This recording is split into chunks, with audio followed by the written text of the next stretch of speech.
नमस्कार दोस्तों, welcome to CSQ NCERT 247। This is mentor अभिषेक।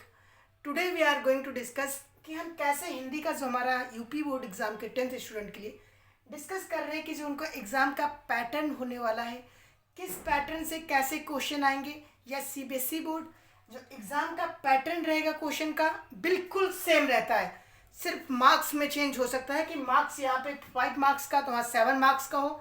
यहाँ हमारे पास जो जीवन परिचय मिलेगा 3 मार्क्स का है, वो 8 मार्क्स में 5 मार्क्स में मैक्सिमम हो सकता है।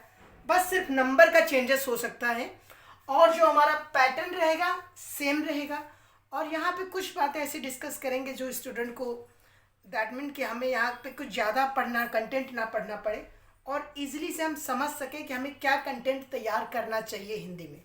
ओके, तो डिस्कस करेंगे। तो पहले हम जानते हैं कि हमारे एग्ज़ाम का पैटर्न क्या रहने वाला है, फिर उसके अकॉर्डिंग डिस्कस करते हैं। ओके, तो देखो हमारे पास यहाँ पहले सबसे फर्स्ट जो क्वेश्चन आता है, फर्स्ट हमारे 10 मार्क्स जो डिसाइड करते हैं हिंदी के, उसमें गद्य साहित्य का परिचय होता है, हिस्ट्री होती है, गद्य साहित्य का इतिहास एंड पद्य साहित्य का इतिहास, जिसमें हमारे पास जो राइटर्स होते हैं उनकी जीवनी के बारे में, उनके दैट मीन कोई कौन सा उन्होंने राइट किया है, क्या उन्होंने लिखा है, उनकी कौन सा संग्रह, कवि संग्रह क्या है, गद्य संग्रह क्या है, कवि संग्रह क्या है।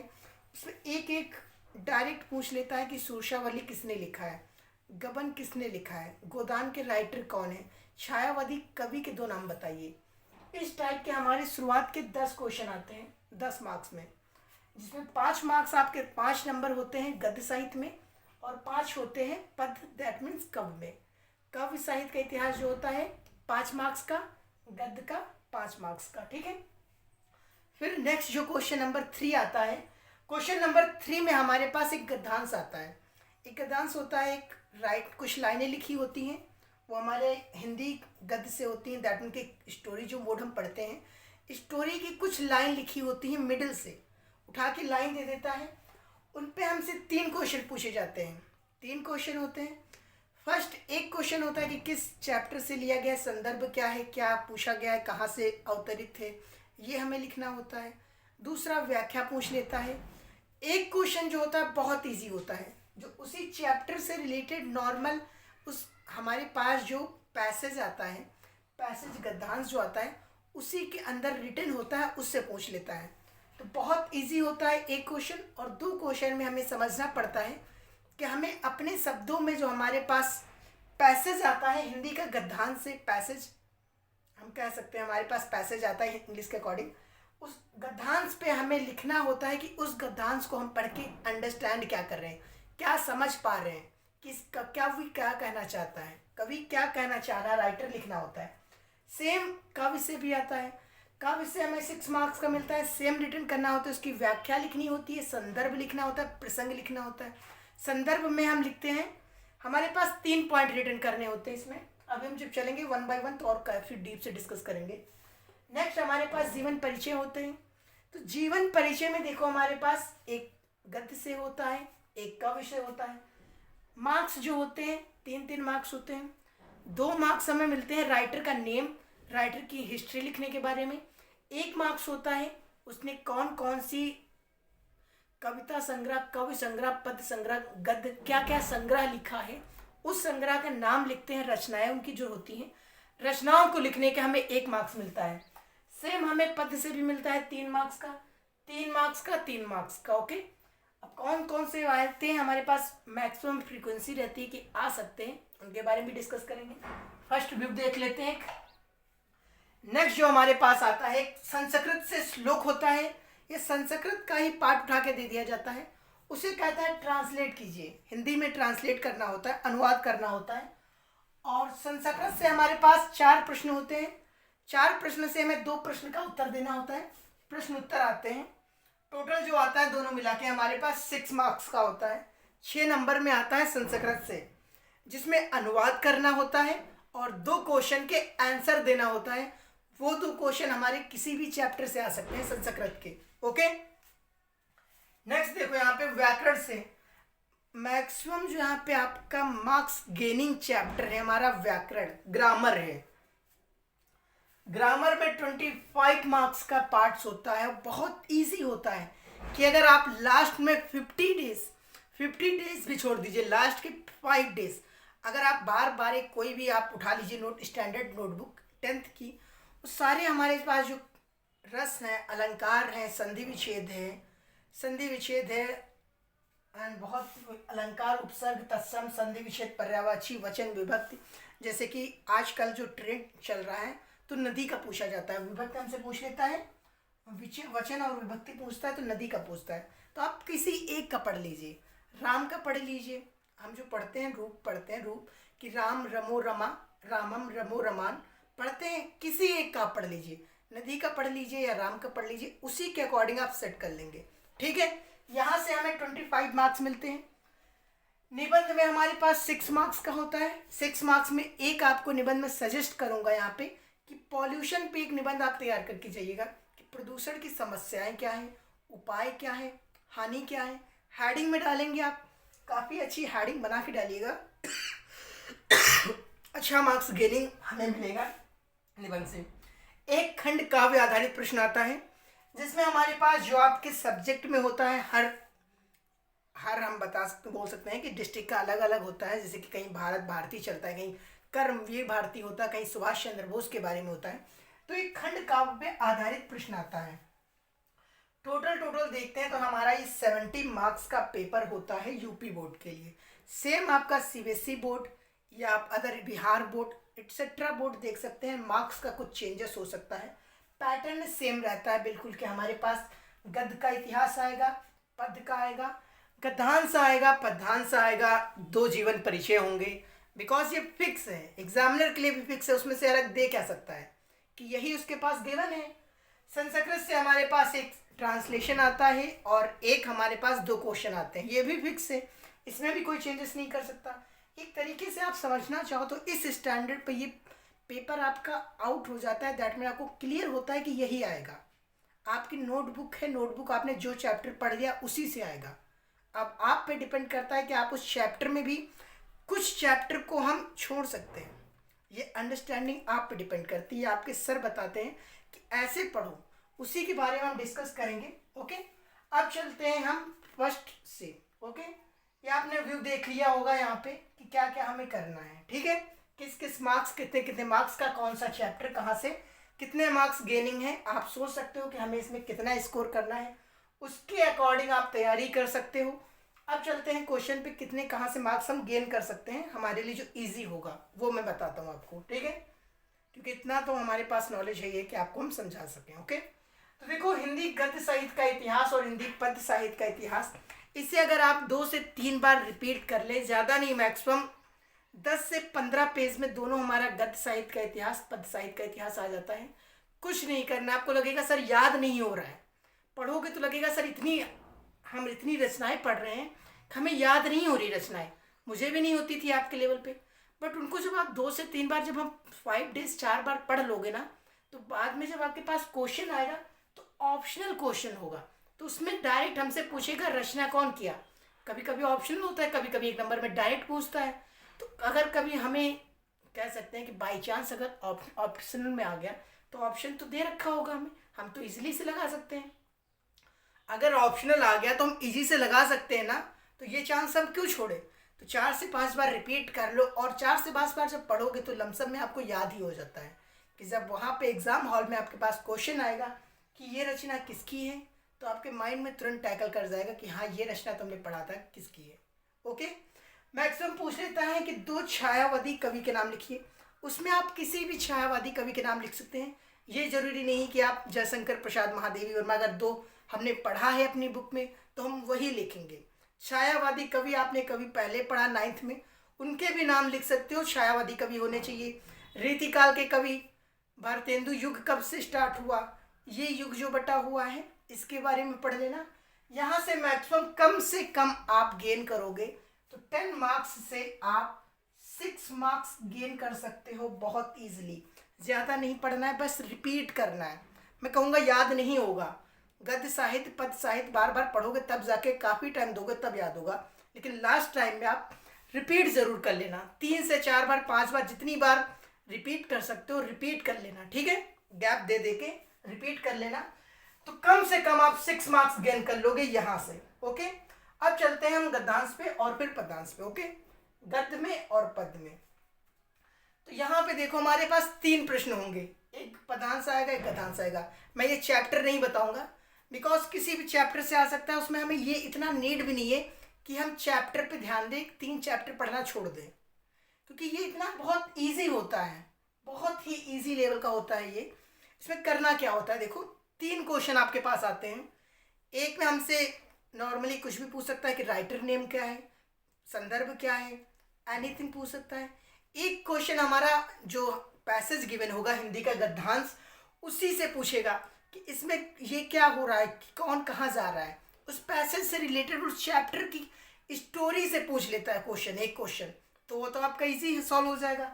एक क्वेश्चन जो होता है हमारा व्याख्या क्या होता है कि व्याख्या कीजिए।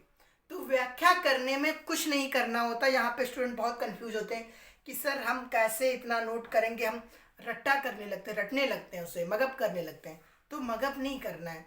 देखो नॉर्मल समझो कि अगर कोई पर्सन सामने आपके खड़ा हुआ है, वो कह रहा है कि मैं पानी पी रहा हूँ, वो पर्सन आपके सामने खड़ा है, कोई कह रहा है कि मैं पानी पी रहा हूँ, तो आप, वो कह रहा है कि मैं पानी पी रहा हूँ, अगर आपको कहना है कि वो पानी पी रहा है तो आप क्या कहोगे, तो आप कहोगे कि वो पानी पी रहा है, ये तो नहीं कहोगे मैं पानी पी रहा हूँ। तो सेम लाइक है हमारा गद्यांश, जो राइटर कह रहा है उसको अपने शब्दों में लिखना है, अपने माइंड में समझना है, जो हमारे समझ में आ रहा है, कंक्लूजन निकल रहा है, उसे हमें डिस्क्राइब कर देना है, बस। इसमें मार्क्स, अच्छे खासे मार्क्स मिल जाते हैं। आप लिखना होता है, लिखेंगे अच्छा, आपका बिल्कुल एकदम राइट वे पे चलेंगे कि आप समझा ले जाएंगे एग्जामिनर को, तो एग्जामिनर अच्छे मार्क्स दे देता है। अगर इतना अच्छा इम्पैक्ट नहीं पड़ा फिर भी मार्क्स मिल जाते हैं। तो इसे छोड़ना नहीं है, ये गलती मत करना, क्वेश्चन हमें छोड़ना नहीं है, ठीक है। हम यहाँ पे जब आएंगे व्याकरण में हम छोड़ सकते हैं, बट इस पोर्शन में हम गलती से नहीं छोड़ना, ठीक है, गलती से मत करना। आगे हम पदांश में भी सेम करेंगे, इसमें व्याख्या करनी होगी, संदर्भ लिखना होगा, प्रसंग लिखना होगा, लिख देंगे इजीली से। संदर्भ में क्या लिखेंगे, संदर्भ में हम लिखेंगे कि प्रस्तुत पंक्तियाँ हमारे किस चैप्टर से आधारित हैं, इसके लेखक कौन है। दैट मीन कि मान लो अगर कोई चैप्टर जयशंकर प्रसाद का रिटर्न है और जयशंकर प्रसाद के चैप्टर से लिया गया है, तो हम लिखेंगे कि प्रस्तुत पंक्तियाँ जयशंकर प्रसाद द्वारा रचित, इस चैप्टर का नेम लिखेंगे। कभी पाठ में लिखना कि इस चैप्टर में आधारित है, लिखना चैप्टर का नेम क्या है, उस चैप्टर में आधारित है। प्रसंग में हम लिखेंगे कि क्या हम इस बारे में पढ़ने जा रहे हैं, और व्याख्या में हम जो कंक्लूजन निकलेगा लिख देंगे, ठीक है। अब आ जाओ जीवन परिचय पे बात करते हैं। तो जीवन परिचय पे मैंने यहाँ पे आपके प्रीवियस ईयर के पेपर देखे, 5 ईयर्स के पेपर मैंने देखे, तो वहाँ से कंक्लूजन निकाला आपके लिए कि हेल्पफुल होगा। तो गद्य में हमें 3 राइटर्स के मैंने नाम दिए हैं, रामचंद्र शुक्ल, रामधारी सिंह दिनकर, डॉक्टर भगवत शरण उपाध्याय। आपके राइटर में 6-7 है बुक्स में, गद्य में, बट आप ये 3 पढ़ लेना, और 3 को सही से पढ़ लेना, बिल्कुल लेवल पे, कि अगर इन 3 में से आ जाए तो आपको सोचना ना पड़े, कि एक बार भी सिर उठा के देखना ना पड़े, लिखते जाना, बस लिख देना कंप्लीट। इस लेवल पे पढ़ लो इन तीनों को, और इन 3 से एक ना एक आपके पास आ जाएगा, क्योंकि मैंने प्रीवियस ईयर के देखे 5 ईयर्स के, इसमें से एक ना एक तो आपके पास कंफर्म आएगा। ऑप्शन देगा 3, 2 से 3, कम से कम 3 होते हैं, 3 राइटर के नेम होते हैं हमारे पास, उसमें से एक लिखना होता है। तो मैक्सिमम चांस रहता है कि रामचंद्र शुक्ल तो हर पेपर में आ जाता है, तो रामचंद्र शुक्ल पे ज़्यादा याद कर लेना। फिर आपके डॉक्टर रामधारी सिंह दिनकर, इनके बारे में भी पढ़ लेना, और तीसरा डॉक्टर भगवत शरण उपाध्याय। अब आप सब जीवन परिचय पढ़ने मत जाना, सिर्फ 3 जीवन परिचय पढ़ना, रामचंद्र शुक्ल, रामधारी सिंह दिनकर, डॉक्टर भगवत शरण उपाध्याय, ये 3 जीवन परिचय सही से याद करना। और मेन है इनकी रचनाओं में, क्योंकि हमें 2 नंबर मार्क्स मिलते हैं, इनकी डेट ऑफ बर्थ, माता पिता, इनकी हिस्ट्री लिखने के बारे में, 1 मार्क्स अलग सेपरेट होता है इनकी रचनाओं के बारे में। तो रचनाएं इनकी सही से पढ़ लेना, गद्य क्या है, कवि क्या है, कविता संग्रह क्या है, कुछ अलग से लिखा है तो उसे भी नोट कर लेना, और जो रचनाएं होंगी उनको अलग से हेडिंग डाल के नोट करना कि गद्य की कौन सी हैं, पद्य की कौन सी हैं। ओके, ये अलग अलग नोट करना, और इसमें से एक तो कंफर्म आ जाएगा, तो इन 3 को पढ़ लो, और छोड़ दो आप पढ़ने को, मैं ये गारंटी दे रहा हूँ इन 3 से कंफर्म है, आप अपने सर को बता देना, सर को दिखा देना, कह देना क्या सर मैं इन तीनों को पढ़ लूँ। आपके जो हेड सर हों, आपके कॉलेज के टीचर, आपके क्लास टीचर हिंदी की या जो आपके सर हों, उनसे दिखा के कह देना सर क्या मैं इन तीनों के बारे में पढ़ लूँ और ये कंफर्म आ जाएंगे, तो बताएंगे कि हाँ आ जाएंगे। ओके, क्योंकि अगर उनके पास एक्सपीरियंस है देन वो क्लियर कर देंगे। क्योंकि मुझे भी मेरे सर ने बताया था कि इन तीनों के बारे में आपके लेवल पे जब था तो मुझे भी कंफर्म नहीं था क्या पढ़ूँ, या फिर 6 के 6 में रटूँ या फिर इन 3 के पीछे 2 के पीछे जाऊँ। तो मैं 6 इतने अच्छे से नहीं पढ़ सकता था जो 3 पढ़ सकता था। तो मैंने ये 3 आंखें बंद करके पढ़े थे, याद कर लिया था, ऐसे याद किया था कि मुझे कोई अगर लिखने दे दे कहीं भी कभी भी लिख सकता था। एग्ज़ाम के 3 महीने बाद तक याद थे। ओके, तो इन तीनों को रट लेना। ओके, अब आ जाओ काव्य में। काव्य में भी देखो मैंने 3 बताए हैं, तुलसीदास, सूरदास, महादेवी वर्मा। तुलसीदास, सूरदास, महादेवी वर्मा, इन तीनों में से आप तीनों को याद कर लेना। इन 3 से हमें एक ना एक ऑप्शन मिल जाएगा। और मैक्सिमम मैं बता रहा हूँ अभी आपके सामने, सूरदास, मैक्सिमम केस में सूरदास मिलेंगे। क्योंकि तुलसीदास, महादेवी वर्मा को ज़्यादा लोग इम्पैक्ट देते हैं, सूरदास काफ़ी बार आ चुका है। क्योंकि सूरदास के बारे में इतना ज़्यादा लोग सोचते हैं कि इनके बारे में इतना ज़्यादा कोई फेमस नहीं है, बट ये पेपर में काफ़ी टाइम आया है। ओके, तो याद रखना कि सूरदास, तुलसीदास और महादेवी वर्मा, इनकी रचनाओं के बारे में पूछ लेता है कि सूरसागर, सूरसरवली और किसने रिटर्न की है। ठीक है, तो उनको भी पढ़ लेना सही से। अब आते हैं हम संस्कृत श्लोक पे और प्रश्न पे। ठीक है, तो इतना क्लियर हो गया। आई होप इतना मैंने बता दिया क्लियर समझ में आया होगा। इसमें से इतना ही पढ़ना, ज़्यादा पढ़ने के पीछे भागोगे कुछ याद नहीं होगा। इतने कर लो, कंफर्म है आ जाएगा। ओके, श्लोक पे आ जाओ। तो यहाँ पे हमारे पास 2 प्रश्न मिलते हैं। तो संस्कृत के प्रश्न तो बहुत इजी होते हैं। जो प्रश्न मिलेंगे, आपने कहानी पढ़ रखी है तो उसी के अकॉर्डिंग कहानी के कुछ शब्द जोड़ना होता है। कुछ कुछ क्वेश्चन ऐसे आते हैं कि राजा किम करत, नॉर्मल टाइप के, उसमें क्या करता है हमें लिखना होता है कि क्या कर रहा है। बहुत इजी होते हैं। तो ये तो मैं कहूँगा गेनिंग पार्ट है। प्रश्न उत्तर ये 2 मार्क्स का आएगा आपके पास, 2 मार्क्स का, जिसमें आपके पास 4 या 5 क्वेश्चन होते हैं। 5 क्वेश्चन होते हैं, उसमें से 2 का आंसर हमें करना होता है, 3 हमें छोड़ देने हैं। सिर्फ 2 के आंसर करने हैं, 2 कोई भी आप चूज कर लो। तो बहुत इजी पार्ट है ये, तो आपको 100% करके आना है। अब देखो यहाँ पे हमारे पास 2 ऑप्शन होते हैं संस्कृत में। एक हमें श्लोक गिवन होता है और एक हमें चैप्टर की ही कुछ लाइन गिवन होती है, जो चैप्टर में एक कहानी के तरीके से होता है संस्कृत में। तो मैं प्रेफर करूँगा कि आप श्लोक याद कर लो। श्लोक याद मत कर लो, श्लोक को आप समझ लो, उनका अर्थ क्या है, प्रसंग क्या है, क्या कहना चाह रहे हैं। उसके लिए भी मैंने आपको 3 चैप्टर बताए हैं। इन 3 से फिक्स है, क्योंकि श्लोक हमारे पास संस्कृत में 2 ही आ सकता है। एक या फिर कोई कहानी से दे दे या श्लोक देगा, दोनों में ऑप्शन होगा। आप श्लोक का अनुवाद करना चाहो श्लोक का अनुवाद कर दो, आप कहानी का अनुवाद ट्रांसलेशन करना चाहो कहानी का कर दो। तो मैं प्रेफर करूँगा कि आप श्लोक पढ़ लो, श्लोक पढ़ लो। श्लोक में ये 3 चैप्टर, अनुक्ति विलास, वीर वीरेण पूजते, प्रबुद्धो ग्रामीण, ये 3 चैप्टर हैं। इन 3 चैप्टर में ही श्लोक हैं हमारे, अच्छे अच्छे श्लोक जो एग्जाम में मैक्सिमम टाइम आए हैं। इन 3 चैप्टर के आप श्लोक पढ़ लो। अगर आप कोई ट्रांसलेशन ना पढ़ो, श्लोक आपका कंफर्म है कि श्लोक आ जाएगा। इन 3 चैप्टरों में से ही एक श्लोक आ जाएगा, उसे आप ट्रांसलेट कर लोगे। ओके, क्लियर होगा। और श्लोक पढ़ने से बेनिफिट मिलेगा व्याकरण में भी, कि व्याकरण में कभी कभी हमें श्लोक लिखने के लिए आ जाता है, तो उस श्लोक को लिख दोगे, आपको वो याद रहेगा, तो वहाँ भी बेनिफिशियल हो जाएगा। अब आते हैं व्याकरण पे।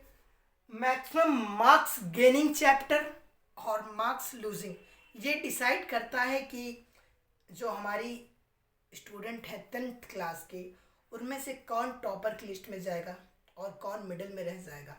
बहुत ही अच्छा स्कोरिंग चैप्टर इसे हम कहेंगे, क्योंकि इन चैप्टर में आप कितना भी अच्छा रिटर्न करो, कंटेंट कितना भी अच्छा रिटर्न कर लो, बट मार्क्स कटने हैं तो कटने हैं। 5 में से 5 कभी नहीं मिले, इसमें मिल सकते हैं 5 में से 5, यहाँ पे नहीं मिलेंगे। 6 से 6 कभी नहीं मिलेगा, किसी हद में नहीं मिलेगा।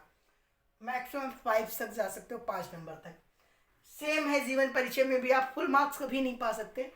बट यहाँ पे जो हमारे पास व्याकरण के 25 मार्क्स हैं, ये मार्क्स आप 25 के 25 उठा सकते हो। ओके, कैसे? देखो यहाँ पे हमारे पास रस आते हैं। रस में बहुत इजी होता है, वीर रस है, जैसे कि हास्य रस है, करुण रस है, इनका एक श्लोक और इनके बारे में जो एक एग्जाम्पल और साथ में रस हमें पढ़ लेना है। स्थायी भाव पूछ लेता है कभी कि करोड़ रस का स्थायी भाव क्या है, हर्ष रस का स्थायी भाव क्या है, तो पूछ लेता है। इसमें हमें याद कर लेना है रस से। ऐसा भी नहीं है कि आएगा नहीं, जब फिक्स बैठा है कि क्वेश्चन एक आना है रस से तो पढ़ लेते हैं, क्या प्रॉब्लम है। अलंकार पढ़ लो, अलंकार से एक क्वेश्चन आएगा। दो ऑप्शन में हमारे पास उपमा, उत्प्रेक्षा, एनीथिंग हो, कुछ भी हो सकता है। दो अलंकार होंगे, उसमें से एक करना होगा। उपसर्ग में दे देता है कि उपसर्ग लगा के शब्द बनाइए, उपसर्ग पहचानिए। शब्द कुछ दे देता है रिटर्न करके, उसको कह देता है वाक्य बनाइए, वो बहुत इजी होता है। तत्सम तद्भव हमारे पास आते हैं कि तत्सम क्या है, तद्भव क्या है, इसका तत्सम रूप क्या होगा और तद्भव रूप क्या होगा। जैसे कि आग को, अग्नि को हम हिंदी में तत्सम में क्या कहते हैं, तद्भव में क्या कहते हैं, इस टाइप के। हाथी को क्या कहते हैं, गज। बालक को क्या कहते हैं तत्सम में, तद्भव में, इस टाइप के पूछ लेता है। संधि विच्छेद बहुत ईजी आएगी। संधि विच्छेद में हमें दीर्घ संधि, जैसे कि आप मैं बताऊंगा, स्वर संधि को मैक्सिमम चांसेस केस रहते हैं आने के, और स्वर संधि में आप दीर्घ संधि, जैसे कि यह दीर्घ संधि काफ़ी आ जाती है कि विद्यालय टाइप के क्वेश्चन काफ़ी मिल जाते हैं। तो स्वर संधि पे थोड़ा ज़्यादा ध्यान देना, काफ़ी मार्क्स गेनिंग चैप्टर रहेगा।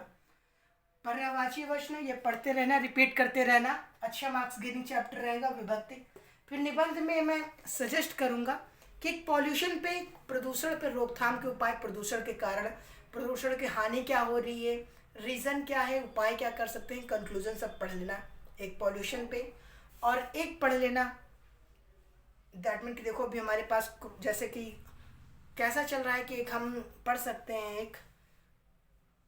एक भयानक, जैसे कि कोरोना वायरस पे पढ़ सकते हो। वायरस के बारे में कि एक वायरस जैसी डिसीज़ अगर कोई आ जाए तो उसके लिए हम क्या कर सकते हैं, रोकथाम क्या कर सकते हैं, उपाय क्या कर सकते हैं, इसके बारे में पढ़ लेना। पॉसिबिलिटी है कि आ सकता है। खंड काव्य पे आधारित प्रश्न, ये आपको तो आप पढ़ना ही होगा। खंड काव्य पे जो आपके चैप्टर में है उसके बारे में पढ़ लीजिएगा कि कौन कहाँ पे क्या हो रहा है, उसके अकॉर्डिंग एक छोटा सा आंसर आता है। 3 मार्क्स में लिखने के लिए लिख सकते हैं। तो मार्क्स मैक्सिमम गेनिंग पार्ट जो हमारा ये रहेगा, और आपके लिए जो हेल्पफुल होगा यहाँ पे कि 3 आप राइटर पढ़ लीजिएगा। रामचंद्र शुक्ल, रामधारी सिंह दिनकर, भगवत सरल उपाध्याय, ये तुलसीदास, सूरदास, महादेवी वर्मा, ये राइटर के नेम है। इन राइटर में से 3 पढ़ लेना, मैक्सिमम केस में आपका हो जाएगा, कोई प्रॉब्लम नहीं होगी। गद्य पद्य में सिर्फ चैप्टर का नाम याद रखना, चैप्टर का नाम क्या है, राइटर कौन है, उसके बारे में लिख लोगे जैसे, ठीक है। संस्कृत में श्लोक पढ़ लेना। यहाँ से हमारे पास 3 चैप्टर मैंने बताया, नुक्ते विलास, पूछते बुद्धो ग्रामीण। व्याकरण में काफ़ी ध्यान देना, निबंध और खंड काव्य। ओके, आई होप ये आपको समझ में आएगा कि आपके एग्जाम का पैटर्न क्या रहने वाला है। बिकॉज कुछ स्टूडेंट को अभी भी इस टाइम पे नहीं पता होगा कि सर हमारे एग्जाम में क्या क्या आने वाला है, कितने मार्क्स में आने वाला है, कैसे कैसे हम मार्क्स समझ सकते हैं कि इस चैप्टर को अगर हम तैयार कर ले तो इतने मार्क्स मिल जाएंगे, ठीक है।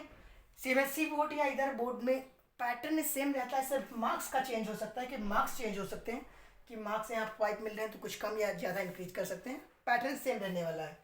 ओके, तो आई होप आपको कुछ क्लियर हुआ होगा, थोड़ा सा माइंड में समझ में आया होगा कि किस मार्क्स से कहाँ कितने क्वेश्चन आने वाले हैं, और काफ़ी हेल्पफुल ये हुआ होगा। इसमें भी समझ में आया होगा क्या करना है मुझे, कैसे लिखना है, ठीक है। इसके बारे में हो सकेगा तो वीडियो कल अपलोड कर दूंगा, कैसे आप गद्य या पद्यांश के बारे में लिख सकते हो, ठीक है। क्लियर हुआ हो, समझ में आया हो तो लाइक कीजिए, कमेंट कीजिएगा। Okay, thank you. कमेंट जरूर कीजिएगा कि बताइएगा आपका फीडबैक कैसा है। Okay, thank you.